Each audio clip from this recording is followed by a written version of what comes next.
Hello student, आज हम लोगों को स्टार्ट करना है इलेक्ट्रोकेमिकल सेल। इलेक्ट्रोकेमिकल सेल, जैसा कि आप लोग जानते हैं, कोई भी इलेक्ट्रो का मतलब हो गया कि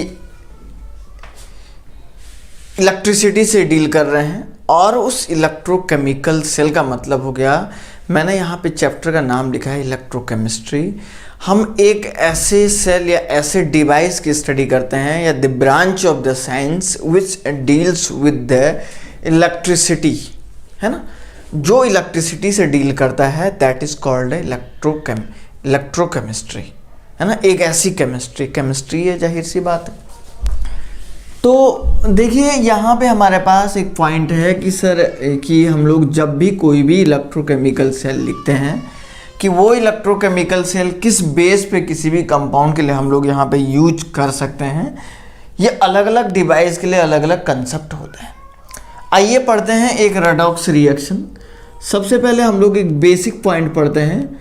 हमारे पास होता है एक रेडॉक्स रिएक्शन, एक ऐसी रिएक्शन, सपोज मैंने कहा कि जिंक 2+ से आप देख रहे हैं, zinc 2+ is equal to copper से आप देख रहे हैं, ऐसे लिखिए जिंक से plus copper is equal to, मैंने लिखा copper plus Zn2 positive ion.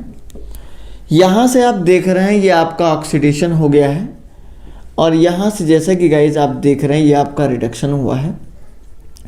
तो एक ऐसी रिएक्शन जिसमें ऑक्सीडेशन और रिडक्शन दोनों के दोनों होते हैं, उसको रेडॉक्स रिएक्शन बोला जाता है। अब इस रेडॉक्स, देखिए ये केमिकल और ये केमिकल जब आपस में क्या होगा, ये केमिकल और ये केमिकल जब आपस में मिलेगा, किसी बीकर में अगर आप इसको यूज करोगे तो वहाँ पे क्या होगा, कोई ना कोई केमिकल एनर्जी यूज होगी, है ना।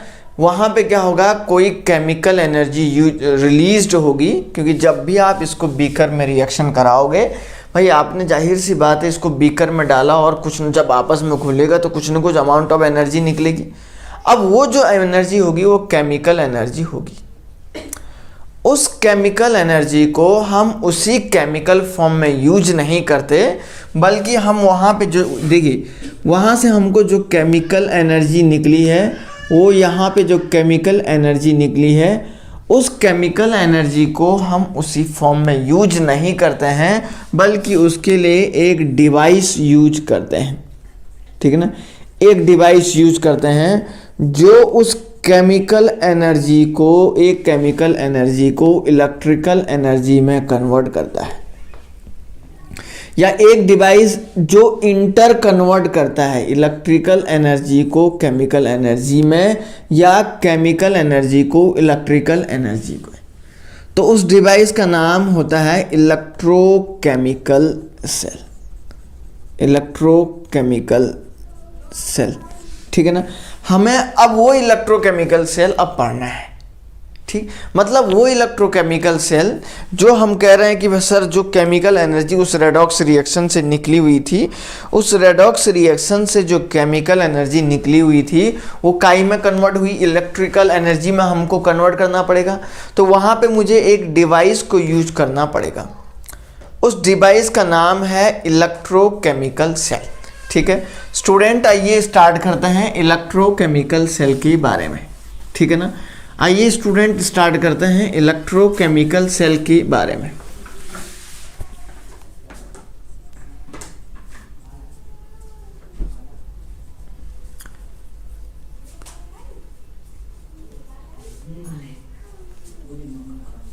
इलेक्ट्रोकेमिकल सेल के बारे में हम लोग आइए स्टार्ट करते हैं गाइस। ये इलेक्ट्रोकेमिकल सेल होता क्या है, ठीक है ना। आइए हम लोग पहले इसके एक छोटे से कंस्ट्रक्शन को पढ़ते हैं। देखिए सपोज इस तरीके से हमारे पास एक कंटेनर ऐसा कुछ होता है, ये एक कंटेनर ऐसा कुछ यहाँ से होता है गाइस, इस तरीके से ये कंटेनर होता है, और इसको आप ऐसे लगा दीजिएगा यहाँ से, ठीक है ना। अब आपने क्या किया कि यहाँ पे कोई ना कोई एक क्या लगा दिया, एक इलेक्ट्रोड यहाँ पे लगा दिया, और दूसरा इलेक्ट्रोड यहाँ पे कोई ना कोई 2 इलेक्ट्रोड लगा दी, ठीक है ना। कोई भी 2 इलेक्ट्रोड आप यहाँ पे यूज कर सकते हैं, कोई भी दिक्कत नहीं है, आप आसानी से इसको यूज करते हैं। अब देखिए मान के चलिए आपने यहाँ पे कोई किसी भी सॉल्यूशन का, किसी मेटल के, किसी इलेक्ट्रोड के एक्वस आयंस का सॉल्यूशन आपने यहाँ पे भरा हुआ है। अब वो कौन सा एक्वस सॉल्यूशन होगा वो मैं आपको अभी डिसाइड करके बताऊंगा। और यहाँ पे हमारे पास एक और होता है जिसको हम लोग बोलते हैं, ये उसी का एक्वस सॉल्यूशन होता है जिसको जो किसी अदर मेटल के लिए यूज होता है। अब वो कौन सा अदर मेटल होगा, किसके लिए वो यूज होगा, वो आइए हम लोग यहाँ पे डिस्कस करते हैं। देखिए आप, ये मेटल और इस मेटल को हम क्या करते हैं, इन दोनों को जो है यहाँ पे किसी वोल्ट मीटर से कनेक्ट करके क्या कर देते हैं, यहाँ पे इन दोनों को आपस में ज्वाइन कर देते हैं। अब जैसे आपने यहाँ पे गाइस देखिए ज़रा ध्यान से, जैसे आप इसको ज्वाइन कर रहे हैं तो ये क्या बना रहा है, ठीक है ना। तो ये क्या बना रहा है, ये अलग अलग कंडीशन पे डिपेंड कर रहा है। तो देखिए ये क्या यहाँ पे बना रहा है, इसके बारे में बात करते हैं। देखिए अब मैंने सपोज इसको बोल दिया, सपोज मैंने इसको बोल दिया एनोड, सपोज मैं इसको बोल देता हूँ एनोड, और इसको मैं आपसे कहता हूँ ये आपका क्या है गाइस, कैथोड है। जैसा कि आपको पता है कि सर एनोड पे क्या होता है, एनोड पे हम लोग इतना जानते हैं कि ऑक्सीडेशन होता है, और कैथोड पे हम लोग जानते हैं कि सर रिडक्शन होता है, रिडक्शन होता है। तो ऑक्सीडेशन का मतलब क्या होता है, loss of electron, loss of electron, और रिडक्शन का मतलब क्या होता है, गेन ऑफ इलेक्ट्रॉन। अगर जितना ज़्यादा इलेक्ट्रॉन को लॉस करेंगे उसको बोला जाता है ऑक्सीडेशन, और अगर इलेक्ट्रॉन वापस आ रहा है तो उसको क्या बोलते हैं, रिडक्शन कहते हैं। अब क्या हुआ, हमें ये देखना है कि सर एनोड पे हम लोग जानते हैं ऑक्सीडेशन होगा और कैथोड पे हम लोग जानते हैं रिडक्शन होगा। मैंने यहाँ पे बोला कि भाई कोई हम जिंक कॉपर का सेल लेते हैं, तो कौन सा जिंक होगा कौन सा कॉपर होगा ये हमको डिसाइड करना है। जैसे कि आपने पढ़ा होगा इलेक्ट्रोकेमिकल सीरीज में, इलेक्ट्रोकेमिकल सीरीज में जो जिंक होता है वो मोर रिएक्टिव होता है कंपैरिजन टू द कॉपर। तो जब जिंक मोर रिएक्टिव है ये तो आसानी से लॉस ऑफ इलेक्ट्रॉन कर सकता है या नहीं, ये आसानी से लॉस ऑफ इलेक्ट्रॉन कर सकता है या नहीं, ये आसानी से, क्योंकि ये मैंने कहा ये ज़्यादा रिएक्टिव होता है। आप जब भी कभी भी इलेक्ट्रोकेमिकल सीरीज को पढ़ोगे तो वहाँ पे ये जानोगे गाइस कि ये zinc is the more reactive than copper. भाई कोई भी एलिमेंट कब रिएक्टिव होगा, जो सामने वाले को वो इलेक्ट्रॉन डोनेट करेगा। जब सामने वाले को वो इलेक्ट्रॉन डोनेट करेगा तो वो लॉस ऑफ इलेक्ट्रॉन करेगा नहीं करेगा, तो उसका ऑक्सीडेशन होगा या नहीं होगा, बिल्कुल होगा। तो ऑक्सीडेशन किस पे हो रहा है, एनोड पे हो रहा है। तो एनोड वाला जो मेटल होगा वो कौन सा होगा, जिंक होगा, ठीक है। अब देखो कैथोड का मतलब मैंने कहा लेस रिएक्टिव है, तो कैथोड क्या करेगा, इलेक्ट्रॉन तो लॉस नहीं करेगा, तो इलेक्ट्रॉन का क्या करेगा, कैथोड गेन करेगा। जब इलेक्ट्रॉन को गेन करेगा, कौन सा लेस रिएक्टिव, कौन सा है, कॉपर, कॉपर लेस रिएक्टिव है तो कॉपर इलेक्ट्रॉन को गेन करेगा। जब इलेक्ट्रॉन को गेन करेगा तो आप क्या बोलेंगे, सर ये रिडक्शन हो गया है। तो रिडक्शन किस पे हो रहा है, कैथोड पे हो रहा है, तो कॉपर यहाँ चला जाएगा। अब ये जो सॉल्यूशन होगा ये आपके ये वाला जो होगा ये जिंक के आयन का ही होगा, और ये कॉपर्स के आयन का ही सॉल्यूशन होगा। स्टूडेंट अब मेन बात यहाँ पे ये है कि यहाँ से आप देख रहे हैं ये जिंक से इलेक्ट्रॉनों का फ्लो ऐसे हो रहा है, इस तरीके से।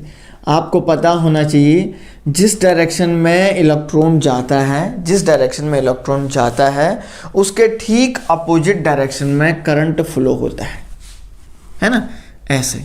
तो आप देख रहे हैं कि यहाँ से जिंक से कॉपर एक सर्किट पूरा हुआ, तो इस सर्किट को बोलते हैं आउटर सर्किट, ठीक है ना। इस सर्किट को बोलते हैं सर ये outer circuit completed by zinc and copper metal by the flow of electron from anode to cathode. Anode से कैथोड की तरफ जब आपने इलेक्ट्रॉनों को डोनेट किया, इलेक्ट्रॉनों को जब फ्लो किया, तो आपका आउटर सर्किट यहाँ पे कंप्लीट हो गया है, ठीक है ना। अब देखिए, लेकिन क्या सर इलेक्ट्रोकेमिकल सेल कंप्लीट हो गया क्या, नहीं भाई, इलेक्ट्रोकेमिकल सेल अभी भी कंप्लीट नहीं हुआ है, क्योंकि हम लोग यहाँ पे एक सॉल्ट ब्रिज यूज करते हैं।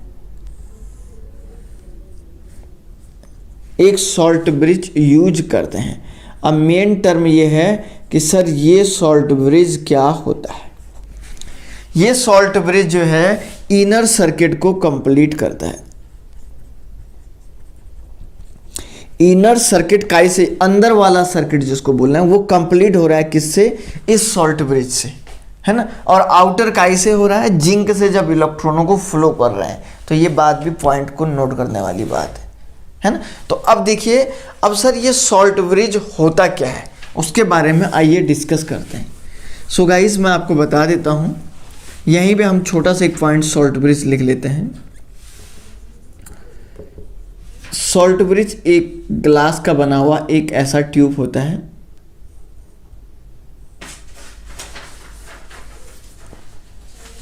ये एक ग्लास का बना हुआ ऐसा ट्यूब होता है। यहाँ पे हम कहीं पे जो है थोड़ा सा कुछ कपड़ा लगा देते हैं या कुछ भी आप लगा सकते हैं। तो ये एक यू शेप्ड ग्लास का बना हुआ ट्यूब है, ठीक है ना, जो किसी इनर्ट इलेक्ट्रोलाइट,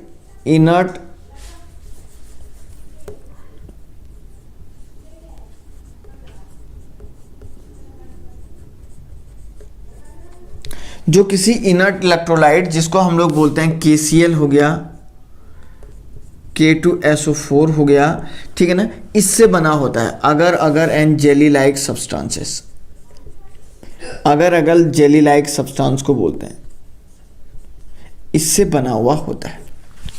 इनर्ट इलेक्ट्रोलाइट का मतलब होता है गाइस कि जिसके आयन, ठीक है ना, यहाँ पे पार्टिसिपेट नहीं करते हैं, सॉल्ट के आयन के साथ पार्टिसिपेट नहीं करेंगे, ठीक है ना।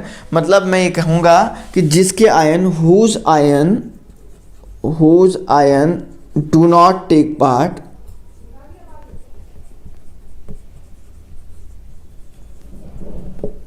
in redox reaction, जिसके आयन रेडॉक्स रिएक्शन में पार्टिसिपेट नहीं करते हैं उसको बोला जाता है इनर्ट इलेक्ट्रोलाइट, ठीक है ना। उसको हम लोग कहते हैं सर ये इनर्ट इलेक्ट्रोलाइट है। अब क्वेश्चन ये नहीं है कि सर ये सॉल्ट ब्रिज क्या है, क्वेश्चन ये है कि सर ये सॉल्ट ब्रिज का काम क्या है। क्वेश्चन ये है कि सर ये सॉल्ट ब्रिज का काम क्या है। आइए उसको पढ़ते हैं।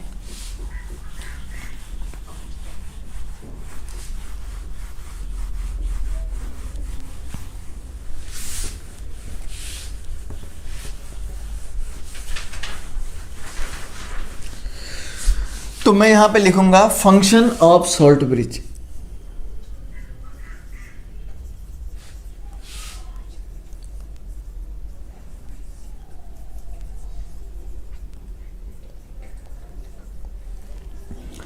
Function of salt bridge. सबसे पहली बात तो देखिए जरा ध्यान से, ये सॉल्ट ब्रिज ऐसा कुछ है। तो मान के चलिए आपने यहाँ एक बीकर रखा है, यहाँ एक बीकर रखा है। अब यहाँ से क्या होता है, आयंस का मूवमेंट होता है, आयंस का मूवमेंट होता है। नेगेटिव आयन पॉजिटिव की तरफ जाते हैं और पॉजिटिव आयन नेगेटिव की तरफ आते हैं। आयंस का मूवमेंट होता है, नेगेटिव आयन पॉजिटिव की तरफ जाते हैं और पॉजिटिव आयन नेगेटिव की तरफ आते हैं। जहाँ भाई जाहिर सी बात है, जहाँ नेगेटिव की कमी होगी वहाँ से वो नेगेटिव इधर भेजेगा, और जहाँ पॉजिटिव की कमी होगी वहाँ वो पॉजिटिव बनाएगा। तो नेगेटिव पॉजिटिव को बैलेंस करेगा नहीं करेगा। जब नेगेटिव और पॉजिटिव को बैलेंस करेगा तो इलेक्ट्रिकल न्यूट्रलिटी मेंटेन करेगा नहीं करेगा, ठीक है ना। तो पहला पॉइंट मैं लिख देता हूँ, ये क्या करता है, टू मेंटेन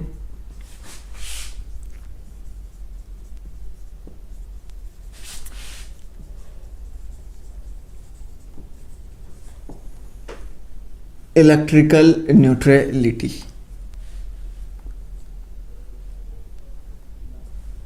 ठीक है ना, ये मेंटेन करेगा नहीं करेगा इलेक्ट्रिकल न्यूट्रलिटी को। दूसरा मैं यहां पे लिखूंगा फ्लो ऑफ आयंस को, फ्लो ऑफ आयंस को पास करेगा, फ्लो ऑफ आयंस को पास करेगा। तीसरा हम लोग यहां पे क्या करेंगे, टू प्रिवेंट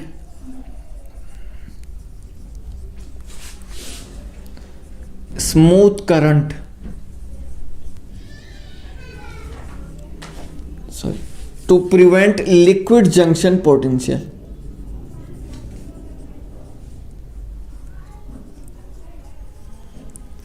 अब क्वेश्चन ये है कि सर ये लिक्विड जंक्शन पोटेंशियल क्या है,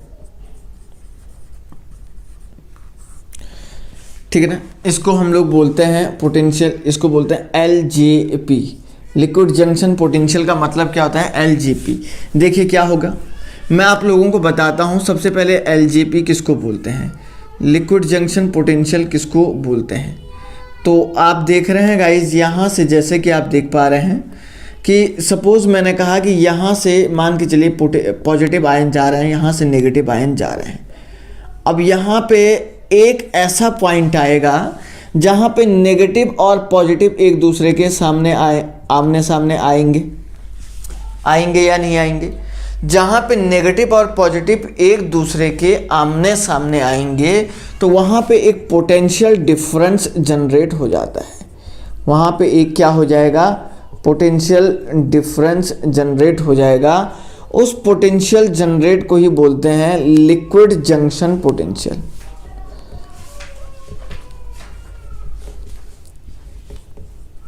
उस पोटेंशियल डिफरेंस को ही क्या कहते हैं, लिक्विड जंक्शन पोटेंशियल के नाम से जानते हैं।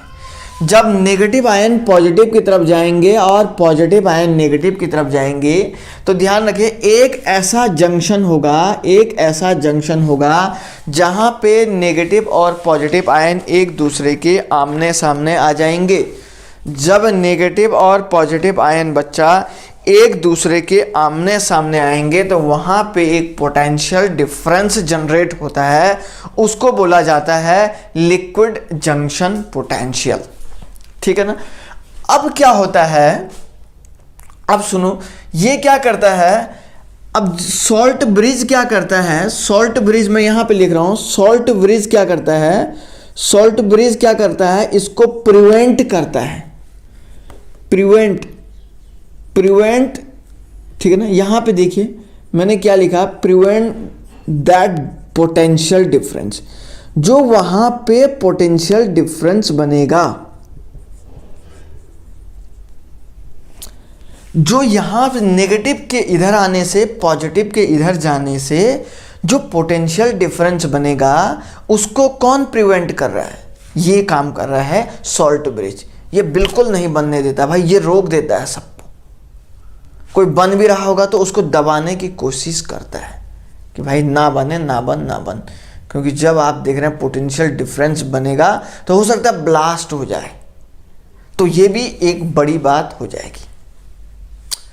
तो ये क्या कर देता है, प्रिवेंट कर देता है। तो लिक्विड जंक्शन LJP की वैल्यू क्या हो जाएगी, जब ये रोक देगा तो salt bridge LJP liquid junction potential की वैल्यू को कौन जीरो कर रहा है, सर सॉल्ट ब्रिज कर रहा है, ठीक है ना। सॉल्ट ब्रिज कर रहा है क्योंकि ये क्या करेगा, देखो हो सकता है इसकी वेलोसिटी अलग हो, इसकी वेलोसिटी अलग हो, इसकी वेलोसिटी अलग हो, अलग अलग वेलोसिटी से अलग अलग आयन मूव करेंगे तो जाहिर सी बात है सर पोटेंशियल जनरेट हो जाएगा, है ना, पोटेंशियल जनरेट हो जाएगा। मान के चले यहाँ पे KNO3 के आयन हैं, K पॉजिटिव के आयन इधर से आ रहे हैं, NO3 के अलग अलग स्पीड से आ रहे हैं। तो ये लिक्विड जंक्शन कैसे इसको जीरो करता है, इधर देखो ये क्या करता है, जो स्पीड ऑफ पोटेशियम आयन होगा वो बराबर कर देता है speed of NO3 minus ion. जब दोनों की स्पीड को बराबर कर देगा तो पोटेंशियल डिफरेंस ही जनरेट नहीं होगा, और जब पोटेंशियल डिफरेंस ही जनरेट नहीं होगा तो स्टूडेंट हम लोग बोलेंगे सर लिक्विड जंक्शन पोटेंशियल कहाँ से जनरेट होगा। समझ में आई बात क्या? तो लिक्विड जंक्शन पोटेंशियल भी जाहिर सी बात है जनरेट होने का नाम ही नहीं लेगी, कहाँ से लेगी, नहीं ले सकते, ठीक है ना। तो अब एक कहानी तो ये होगी sir speed of K positive ion equal to, क्योंकि ये क्या, अब इसी स्पीड को बोलते हैं मोबिलिटी। तो कभी कभी आपने सुना होगा mobility of potassium ion equal to क्या कर देगा, ये mobility of NO3 minus ion, दोनों को बराबर कर देता है। और सुनो इधर सुनो, नहीं तो मैं आपको बता देता हूँ, हमेशा जब हम लोग EMF ऑफ सेल निकालते हैं वो क्या होता है, इधर देखो EMF ऑफ सेल क्या होता है एक्चुअली में, E of oxidation plus E of reduction और प्लस E ऑफ होता है लिक्विड जंक्शन।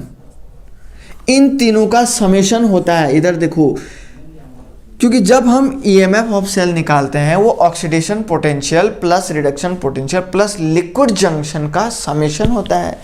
लेकिन लिक्विड जंक्शन की वैल्यू को, लिक्विड जंक्शन की वैल्यू को ये क्या कर देता है, जीरो कर देता है।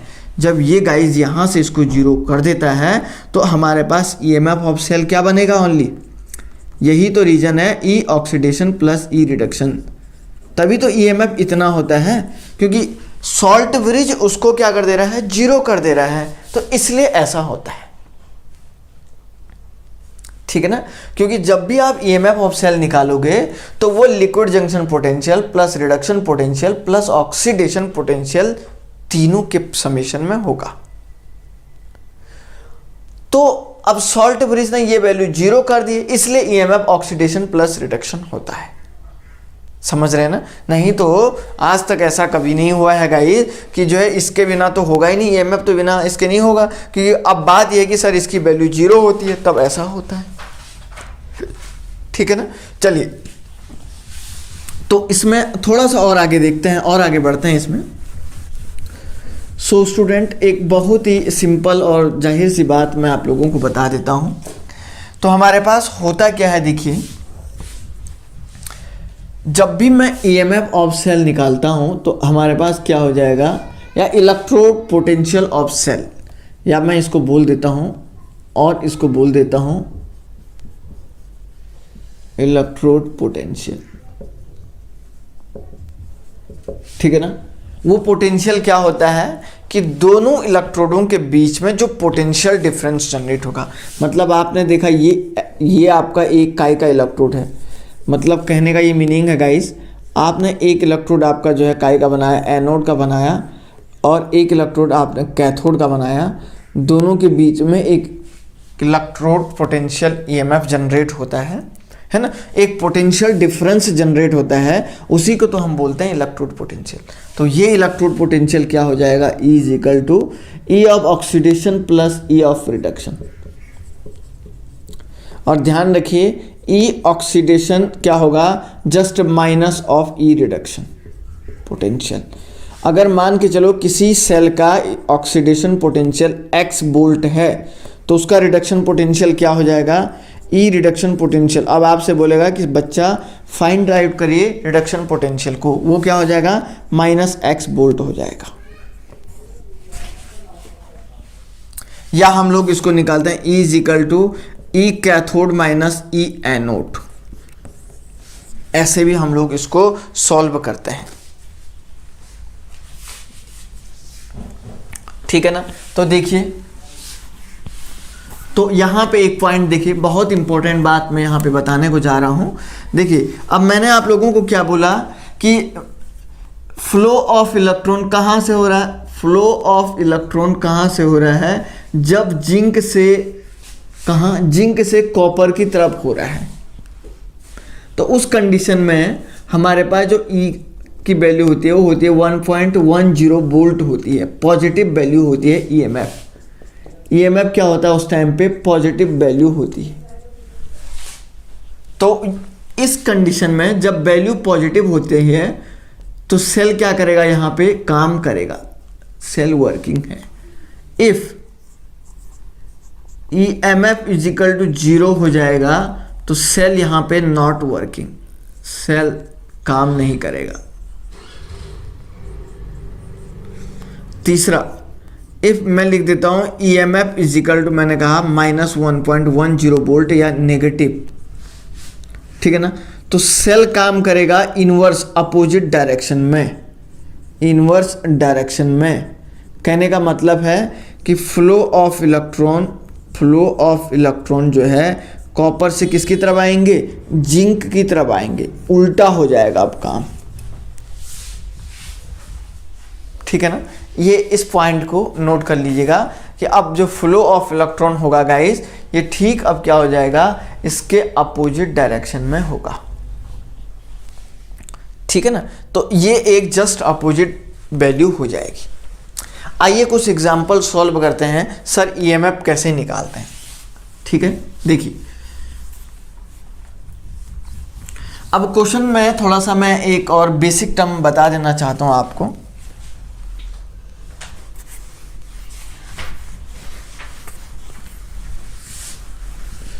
तो पहले तो आप लोगों को मैं बता देता हूं कि सर सपोज हमारे पास एक सेल ऐसा बन गया, जैसे मैंने आपको बताया कि ई ऑक्सीडेशन कैसे हम लोग रिप्रेजेंट करते हैं।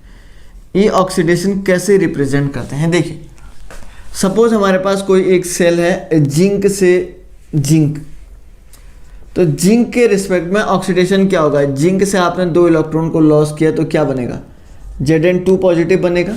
तो मैं इसको जिंक अपॉन ऐसा लिख सकता हूँ Zn2 पॉजिटिव, समझ रहे हैं क्या। तो इस पे ई लगा दूंगा तो ये आपका एक तरीके से ऑक्सीडेशन पोटेंशियल हो गया, ठीक है ना। अगर मैं इस पे ऐसे Zn अपॉन Zn2 पॉजिटिव लगा देता हूं, ये इसका ऑक्सीडेशन पोटेंशियल हो गया। और अगर मैं यहाँ पे ऐसे लिख देता हूं Zn2 पॉजिटिव अपॉन जिंक, तो इसका क्या मतलब है कि Zn2 पॉजिटिव से जिंक का बना हुआ है, जिंक बना हुआ है, मतलब सर ने इसमें 2 इलेक्ट्रॉन ऐड किए हैं। तो ई क्या हो जाएगा यहाँ पे, ई इसको हम लोग बोलेंगे Zn2 पॉजिटिव अपॉन जिंक, तो ये आपका क्या हो जाएगा गाइस, रिडक्शन पोटेंशियल। इसको बोला जाता है रिडक्शन पोटेंशियल, ठीक है ना। इसको बोलते हैं हम लोग यहाँ पे सर ये एक रिडक्शन पोटेंशियल है।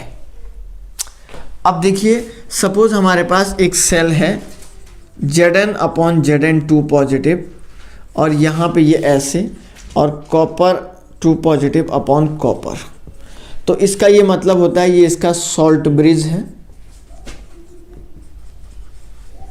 ठीक है ना। यहाँ पे Zn2 पॉजिटिव से हमेशा राइट साइड में हम किसको लिखते हैं, राइट साइड में हम उसी को लिखते हैं जिसका ऑक्सीडेशन हो रहा होगा।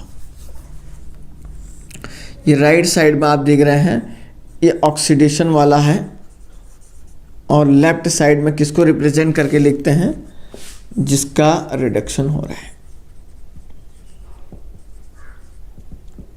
बहुत बेसिक पॉइंट है ना। तो यहां से ऐसे ये बेसिक वे में आप सॉल्व कर सकते हैं। आइए एक और एग्जांपल आपको देते हैं। सपोज हमारे पास है Ag पॉजिटिव अपॉन Ag, या मैं ऐसे लिखता हूँ जिंक अपॉन Zn2 पॉजिटिव, बीच में सॉल्ट ब्रिज है Ag पॉजिटिव अपॉन Ag। तो देखिए यहाँ पे ऑक्सीडेशन किसका हो रहा है, इसका हो रहा है। राइट साइड में जिसका ऑक्सीडेशन हो रहा होगा उसी को लिखते हैं, और सॉल्ट ब्रिज के लेफ्ट साइड में किसको लिखते हैं, जिसका रिडक्शन हो रहा होगा। बोर्ड में पढ़ा होगा आपने, बोर्ड क्लासेस में बहुत सारी जगह लिखा हुआ है ना। तो Zn से Zn2 पॉजिटिव ये बन गया है, और ये Ag प्लस से Ag आपका बन गया है। तो गाइज आप देख रहे हैं ये आपका ऑक्सीडेशन है,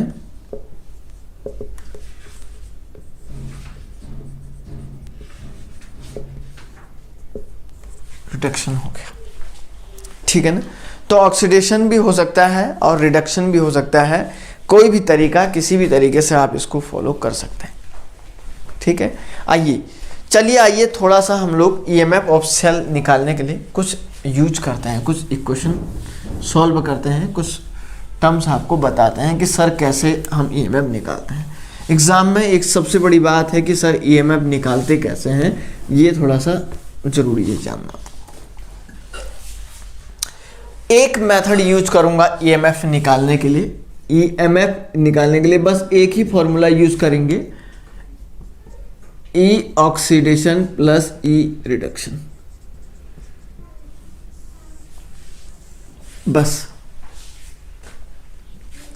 ईएमएफ निकालने के लिए हम लोग एक ही यहाँ पे फॉर्मूला यूज करेंगे, जिसको हम लोग बोल रहे हैं कि सर ये या तो ई ऑक्सीडेशन होगा और या क्या हो जाएगा, प्लस ई रिडक्शन हो जाएगा।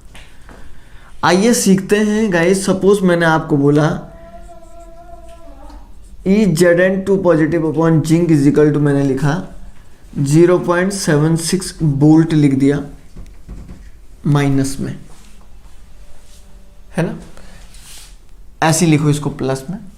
और आपको दूसरा लिखा कि ई कॉपर अपॉन कॉपर 2 पॉजिटिव लिख दिया, ये लिखा मैंने 0.34 volt, copper 2 positive upon copper. तो अब हमको ईएमएफ निकालना है। तो ईएमएफ का फॉर्मूला सर आपको पता होना चाहिए बच्चा, ई ऑक्सीडेशन प्लस ई क्या होता है, रिडक्शन होता है। ई ऑक्सीडेशन और ई क्या होता है, रिडक्शन होता है। तो इधर देखिए ऑक्सीडेशन में जिंक से आपका क्या बन रहा है, Zn2 पॉजिटिव आयन बन रहा है। जिंक से क्या बन रहा है, Zn2 पॉजिटिव आयन बन रहा है। तो आप खुद देखिए यहां पे ऑक्सीडेशन हो रहा है ना, यहां देखो जिंक से Zn2 पॉजिटिव, तो मतलब सर ये ऑक्सीडेशन पोटेंशियल की वैल्यू है। यहां देखो कॉपर 2 प्लस से कॉपर बना हुआ है, मतलब 2 इलेक्ट्रॉन को ऐड किया। तो आप खुद देखो सर क्या ये रिडक्शन बना हुआ है या नहीं बना हुआ है, ये रिडक्शन बन रहा है या नहीं बन रहा है, आप खुद देखिए, है ना। ये यहाँ पे रिडक्शन बन रहा है या नहीं बन रहा है, ठीक है। तो देखिए ये यहाँ पे रिडक्शन हो रहा है, तो इसको हम लोग बोलेंगे सर ये रिडक्शन पोटेंशियल की वैल्यू है। तो देखो ऑक्सीडेशन तो कैसे लिखेंगे, 0.76 प्लस 0.34, तो ये क्या हो जाएगा 1.10 volt E cell is equal to, इसको हम लोग क्या बोलेंगे सर, ये ई सेल की वैल्यू क्या हो जाएगी 1.10 वोल्ट हो जाएगी, ठीक है ना। ई सेल की वैल्यू क्या हो जाएगी 1.10 वोल्ट।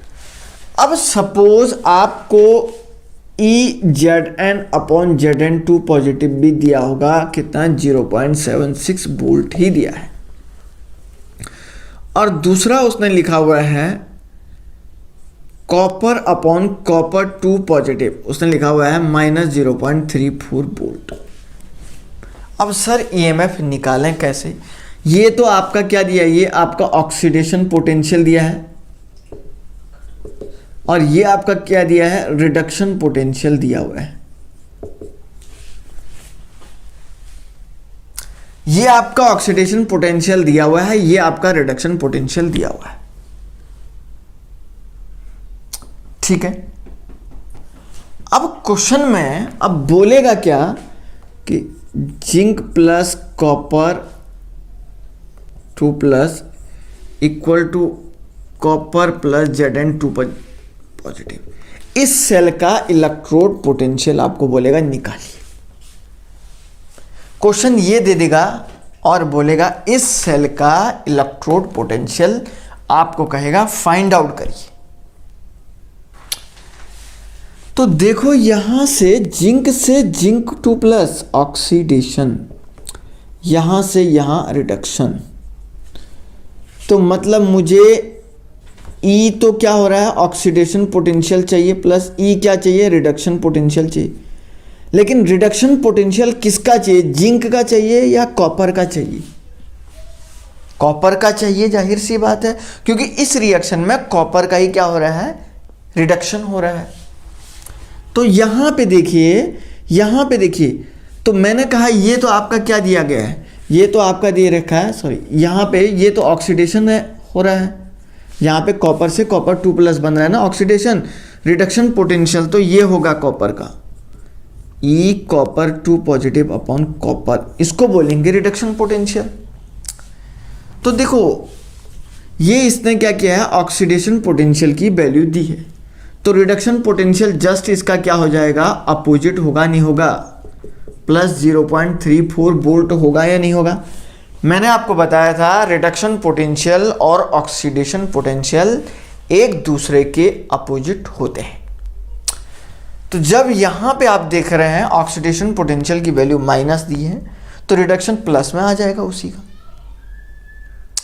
अब आपके माइंड में ये क्वेश्चन आ रहा होगा, सर आपने इसी का रिडक्शन क्यों किया।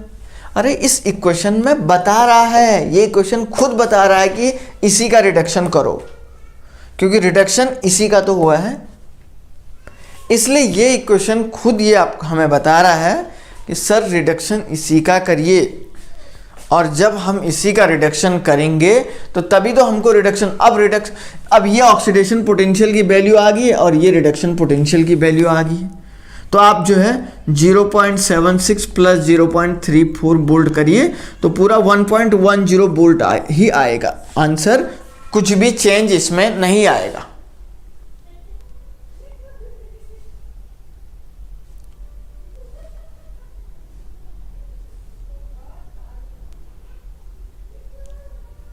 ठीक है ना, बहुत ही सिंपल सी बात है कि आंसर में कोई भी चेंज नहीं आएगा। बस इतना सी बात आपको ध्यान में रखनी है कि सर आंसर में चेंज आएगा या नहीं आएगा, ठीक है ना। और उसमें खुद बता के रहेगा कि सर कौन सी वैल्यू क्या होगा। अब क्वेश्चन एक ऐसा और आपके माइंड में आता है, क्वेश्चन एक और आपके माइंड में क्या आएगा, थोड़ा सा इसी में चेंज कर रहा हूं मैं। देखिए यहां पे क्या देगा, ई of copper upon copper 2 positive देगा, 0.34 वोल्ट दे देगा, ऐसा लिख के दे देगा। अब देखो थोड़ा सा और मैंने एक माइनर चेंज कर दिया है, एक ही सेल को मैं 2-3 बार आपको समझा रहा हूं कैसे बनेगा, क्या होगा। अब देखिए मैंने यहां पे 0.34 वोल्ट लिख दिया कॉपर से कॉपर 2 प्लस के लिए। सर ये तो ऑक्सीडेशन हो रहा है, लेकिन ये भी आपका क्या हो रहा है, ऑक्सीडेशन हो रहा है, ये भी क्या हो रहा है, ऑक्सीडेशन हो रहा है, ठीक है ना। अब आपको ईएमएफ निकालना है तो E इजिकल टू क्या हो जाएगा, E ऑक्सीडेशन प्लस E क्या हो जाएगा, रिडक्शन हो जाएगा। E ऑक्सीडेशन प्लस E क्या हो जाएगा, यहाँ पे रिडक्शन हो जाएगा। अब सर आपने एक के लिए तो निकाल दिया, दूसरे के लिए भी निकाल दिया और रिडक्शन, लेकिन दोनों में अब कोई इक्वेशन भी नहीं दी है।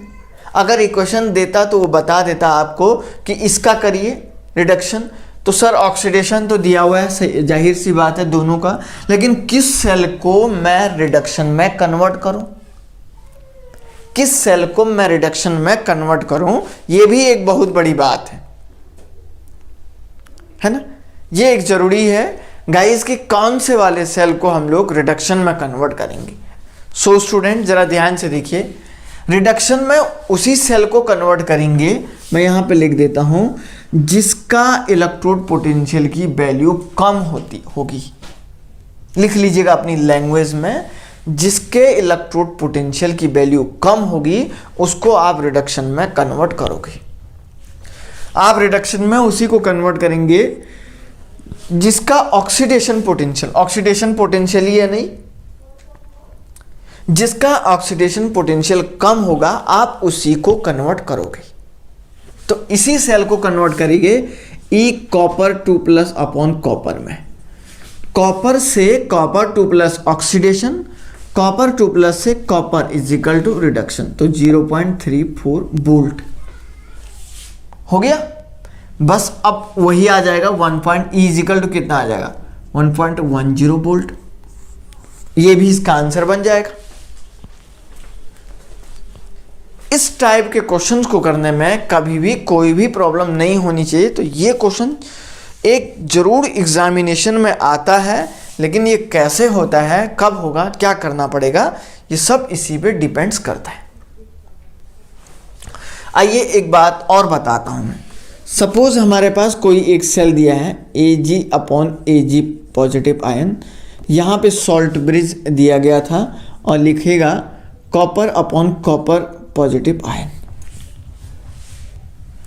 कॉपर अपॉन आपको लिखेगा कॉपर 2 पॉजिटिव आयन, ठीक है।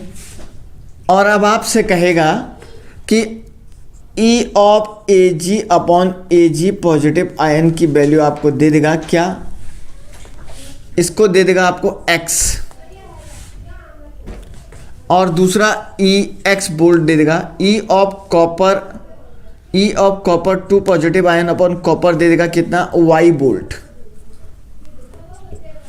अब इसका EMF निकालने को आपसे कहेगा, ठीक है। तो यहां पे देखो ये सेल ऑक्सीडेशन हो रहा है और यहां पे देखो ये सेल क्या हो रहा है, ये सेल आपका क्या हो रहा है गाइस, ये रिडक्शन हो रहा है, सॉरी ये भी आपका ऑक्सीडेशन हो रहा है। तो अब आपका ईएमएफ क्या होगा, E of oxidation plus E of reduction. EMF क्या होगा, ई of oxidation plus E of reduction. अब दोनों वैल्यू को बैलेंस करना पड़ेगा भाई, ये ऑक्सीडेशन हो गया और ये रिडक्शन हो गया। अब रिडक्शन तो जाहिर सी बात है दिया हुआ है ना, जाहिर सी बात है सामने दिया हुआ है, तो आपको क्या कर देना है, x प्लस वाई बोल्ट इसको कर देना है। तो ई सेल आपको क्या कर देना है, जाहिर से x प्लस वाई बोल्ट के इक्विवेलेंट कर देना है, ठीक है ना। तो इस टाइप की प्रॉब्लम्स को स्टूडेंट ऐसे ऐसे सॉल्व किया जाता है। ये जो इक्वेशन है ये ज़रूर एक बार एग्जाम में आती रहती है, एक नहीं 50 बार आई हुई है स्टूडेंट। सो मैं आप लोगों से यही बताऊंगा, हम लोग नेक्स्ट लेक्चर में जो है और भी इसके बारे में पढ़ेंगे, कैसे इलेक्ट्रोड पोटेंशियल निकालते हैं, कैसे स्टैंडर्ड हाइड्रोजन इलेक्ट्रोड पोटेंशियल निकालते हैं, कैसे किसी वैल्यू को कोरिलेट करते हैं, ये सारे के सारे टर्म को हम लोग अप्लाई करेंगे, ठीक है ना गाइस। फिलहाल के लिए क्लास को मैं यहीं पर रखता हूँ। Okay, thank you very much.